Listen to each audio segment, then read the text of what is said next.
Hi, this is Ed Combs. Welcome to Business 16, Personal Insurance. The preface to the textbook indicates that the course addresses the property and liability loss exposures faced by most individuals and families, as well as the types of insurance coverages that can be used for treating those exposures. Said more directly, this course will address the most important risks that an individual or family faces and discuss how to address them. Business 16 is offered online without classroom interaction. But the Canvas software provides plenty of opportunities for us to work with one another. If you have a general question that you want others to see, use the weekly cyber room to post your question. If a point isn't clear to you, it probably isn't clear to your colleagues. If you want your message to remain private, feel free to send me an email using the Canvas inbox email function. Or if all else fails, an email to combs_ed@smc.edu, and I'll try to generally get back to you the same day. I also have office hours when we can talk to one another using Skype.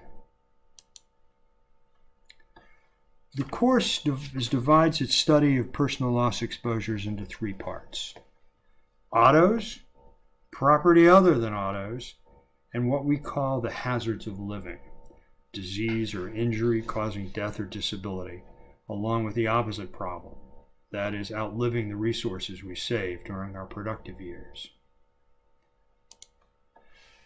Sections 1 through 2 begins with a review of personal risk management. The aim is always to focus on the most significant risks.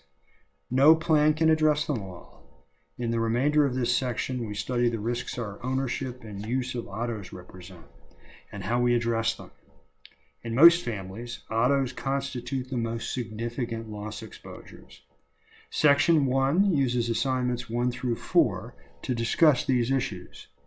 Measured by the premium charged, the risk for auto owners is pretty evenly divided between repairing and replacing their vehicle if it's damaged, and paying on behalf of the vehicle owner for injury or damage they cause to others and are responsible for. Section 2 addresses a family's property and liability risks, other than their autos.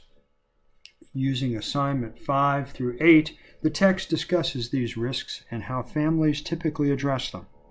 Once again, an insurance policy is the most common choice.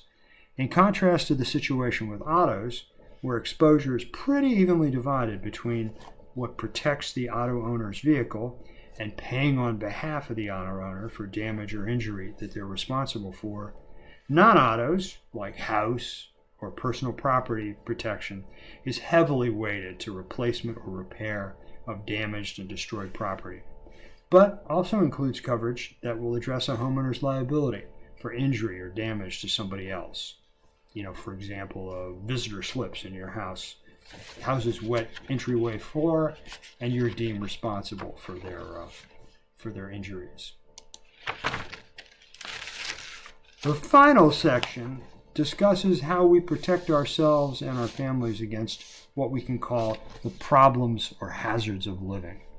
Since everyone in the family may catch a disease or become injured with costs likely to far exceed any slack in the family budget, health insurance is essential.